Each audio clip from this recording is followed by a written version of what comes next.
ପୋଲସରାରେ ମତ୍ସ୍ୟ ଓ ପ୍ରାଣୀ ସମ୍ପଦ ମନ୍ତ୍ରୀ ଗୋକୁଳାନନ୍ଦ ମଲ୍ଲିକଙ୍କ ଜନ୍ମଦିବସ ପାଳିତ। ରେକର୍ଡ ସଂଖ୍ୟକ ରକ୍ତଦାନ କଲେ ଶୁଭେଚ୍ଛୁ। ଯୋଗଦେଲେ ମନ୍ତ୍ରୀ ବିଭୂତି ଜେନା ଓ 4 ବିଧାୟକ। ଶତାଧିକ ଲୋକଙ୍କର ଚକ୍ଷୁ ପରୀକ୍ଷା। 300 ୟୁନିଟ୍ରୁ ଅଧିକ ରକ୍ତ ସଂଗୃହୀତ। ସୋମବାର ଲୁଣିଘାଟି ପଡ଼ିଆଠାରେ ମିଟୁ ସେନା ପକ୍ଷରୁ ମାନ୍ୟବର ମନ୍ତ୍ରୀ ଶ୍ରୀ ଗୋକୁଳାନନ୍ଦ ମଲ୍ଲିକଙ୍କ ମତ୍ସ୍ୟ ଓ ପଶୁ ସମ୍ପଦ ବିକାଶ ତଥା MSME ବିଭାଗ 50ତମ ଜନ୍ମଦିବସ ପାଳିତ ହୋଇଯାଇଛି। ଏହି କାର୍ଯ୍ୟକ୍ରମରେ ମୁଖ୍ୟ ଅତିଥି ଭାବରେ ମାନ୍ୟବର ମନ୍ତ୍ରୀ ଶ୍ରୀ ମଲ୍ଲିକ ଯୋଗଦେଇ ଆୟୋଜିତ ବିଶାଳ ସ୍ୱାସ୍ଥ୍ୟ ପରୀକ୍ଷା ଶିବିର, ଚକ୍ଷୁ ପରୀକ୍ଷା ଶିବିର, ରକ୍ତଦାନ ଶିବିର ଓ ଚାରା ବଣ୍ଟନ କାର୍ଯ୍ୟର ଶୁଭାରମ୍ଭ କରିଥିଲେ।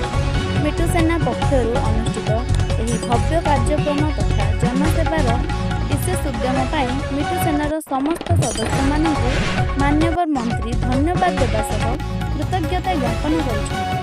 ଆଜିର ଏହି ସମାରୋହରେ ମାନ୍ୟବର ମନ୍ତ୍ରୀ ଶ୍ରୀ ବିଭୂତି ଭୂଷଣ ଜେନା, ମାନ୍ୟବର ବିଧାୟକ ଶ୍ରୀ ପ୍ରତାପ ଚନ୍ଦ୍ର ନାୟକ, ମାନ୍ୟବର ବିଧାୟକ ଶ୍ରୀ ନୀଳମଣି ବିଷୋଇ, ମାନ୍ୟବର ବିଧାୟକ ଶ୍ରୀ ମନୋରଞ୍ଜନ ସାମନ୍ତରାୟ ଏବଂ ମାନ୍ୟବର ବିଧାୟକ ଶ୍ରୀ ଶାରଦା ପ୍ରସାଦ ପ୍ରଧାନ, ଭୁବନେଶ୍ୱର ଜିଲ୍ଲା ସଭାପତି ଶ୍ରୀ ନୀଳମାଧବ ପାତ୍ର ଏବଂ ବରିଷ୍ଠ ବିଜେପି ନେତା ତଥା ପୂର୍ବତନ ଭୁବନେଶ୍ୱର ଜିଲ୍ଲା ଉପସଭାପତି ଶ୍ରୀ ପ୍ରଭାକର ପଣ୍ଡା ଯୋଗ ଦେଇଥିଲେ। ଏହି ଅବସରରେ ଓଡ଼ିଆ ଅଭିନେତ୍ରୀ ତଥା କଣ୍ଠଶିଳ୍ପୀ ଅନୁରାଧା ପାଣିଗ୍ରାହୀ ମନଛୁଆ ସଙ୍ଗୀତ ପରିବେଷଣ କରି ଉପସ୍ଥିତ ପୋଲସରାବାସୀଙ୍କୁ ମନମୁଗ୍ଧ କରାଇଥିଲେ। ଆଜିର ଏହି କାର୍ଯ୍ୟକ୍ରମରେ ବିପୁଳ ସଂଖ୍ୟାରେ ସ୍ଥାନୀୟ ବାସିନ୍ଦା ସାମିଲ ହୋଇ ସ୍ୱାସ୍ଥ୍ୟ ଓ ଚକ୍ଷୁ ପରୀକ୍ଷା କରାଇଥିଲେ। ସମଗ୍ର କାର୍ଯ୍ୟକ୍ରମକୁ କୁଶଳତାର ସହ ଆୟୋଜନ କରିବା ପାଇଁ କୃଷ୍ଣଚନ୍ଦ୍ର ମହାପାତ୍ର, କେଦାରନାଥ ମହାରଣା, ଗୋପୀନାଥ ସ୍ୱାଇଁ, ମାନସ ପ୍ରଧାନ, ମନୋଜ କୁମାର ଖଟୁଆ ପ୍ରମୁଖ ପରିଚାଳନା ସହିତ ସମାପନ କରିବା ଦିଗରେ ମିଟୁ ସେନାର କର୍ମକର୍ତ୍ତା ପ୍ରକାଶ ମହାରଥା, କାର୍ତ୍ତିକ ମଙ୍ଗଳ, ରାମକୃଷ୍ଣ ପ୍ରଧାନ, ମୋତିରାମ ସାହୁ, ପ୍ରସନ୍ନ ଡାକୁଆ, ପ୍ରଶାନ୍ତ ସାହୁ, କୃଷ୍ଣଚନ୍ଦ୍ର। ମୁଁ ଧନ୍ୟବାଦ ଦେବି ମିଟୁ ସେନାକୁ, ଯେଉଁମାନେ ଆମର ମିଟୁ ସେନାର କାର୍ଯ୍ୟକର୍ତ୍ତା ବନ୍ଧୁମାନେ ଅଛନ୍ତି।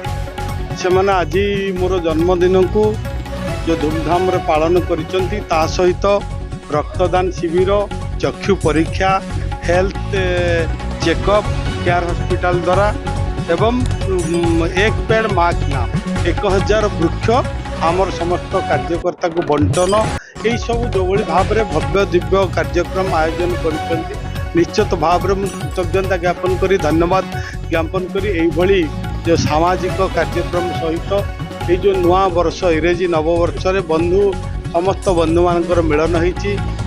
ତେଣୁ এই ନବବର୍ଷ ସମସ୍ତଙ୍କ ପାଇଁ ଇଂରାଜୀ ନବବର୍ଷ ସମସ୍ତଙ୍କ ପାଇଁ ସୁଖ ଶାନ୍ତି ସମୃଦ୍ଧି ପ୍ରଗତି ଆଣିଦେଉ। ମୁଁ ଜଗନ୍ନାଥ ନିକଟରେ ଜଗନ୍ନାଥ ନିକଟରେ ପ୍ରାର୍ଥନା କରିବି। ଜଗନ୍ନାଥ ସମସ୍ତଙ୍କୁ କୃପା କରନ୍ତୁ ଏବଂ ପୋଲସରାବାସୀଙ୍କୁ ଆଶୀଷ କରନ୍ତୁ, ଘଣ୍ଟ ଘୋଡ଼େଇ ରଖୁଥାନ୍ତୁ। ଓଡ଼ିଶାର 4.5 କୋଟି ଲୋକଙ୍କୁ ମଧ୍ୟ ଏଇଭଳି ଘଣ୍ଟ ଘୋଡ଼େଇ ରଖନ୍ତୁ। ସୁଖ ଶାନ୍ତି ପ୍ରଗତି ପଥରେ ଓଡ଼ିଶାକୁ ଆଗେଇ ନେବା ପାଇଁ ଆମକୁ କାମ କରିବା ପାଇଁ ଧୈର୍ଯ୍ୟ ଦିଅନ୍ତୁ, ସାହସ ଦିଅନ୍ତୁ ଏବଂ ବିଶେଷ କରି ଆଜି ପୋଲସରାର ସମସ୍ତ ଯୁବକମାନେ, ଛାତ୍ରମାନେ, ମହିଳାମାନେ, ବୁଦ୍ଧିଜୀବୀମାନେ ସମସ୍ତେ ଆସି ଏଇଠି ଉପସ୍ଥିତ ହୋଇ ଆଶୀର୍ବାଦ ମଧ୍ୟ କରିଛନ୍ତି। ସେମାନଙ୍କର ଯେଉଁଭଳି ଭାବରେ ଆଶୀର୍ବାଦ କରିଛନ୍ତି ମୁଁ କୃତଜ୍ଞତା ଜ୍ଞାପନ କରୁଛି, ଧନ୍ୟବାଦ ଜ୍ଞାପନ କରୁଛି। ଏଇଭଳି ଭଲ ପାଇବା ସବୁବେଳେ ରହୁ। ସେମାନଙ୍କର ଭଲ ପାଇବା ଯୋଗୁଁ ଆଜି ଆମେ ମଧ୍ୟ ଉତ୍ସାହିତ ହେଉଛୁ ଆହୁରି କାମ କରିବା ପାଇଁ।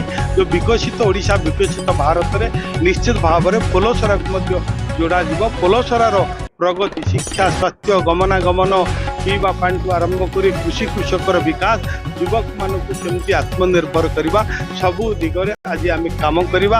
ସମସ୍ତେ ମିଳିତ ହୋଇ ଏକ ବିକଶିତ ପୋଲସରା ଗଠନ କରିବା। ଆମର ମୋର ତ ପ୍ରଭୁଙ୍କର କୃପାରୁ ଆଜି ଆମେ ଅର୍ଦ୍ଧଶତକରେ ପହଞ୍ଚି ପାରିଛୁ। ଲୋକଙ୍କର ଭଲ ପାଇବା ଆଶୀର୍ବାଦ ହେଲା ଆହୁରି ଆଗକୁ ଲୋକଙ୍କର ସେବା କରିବା।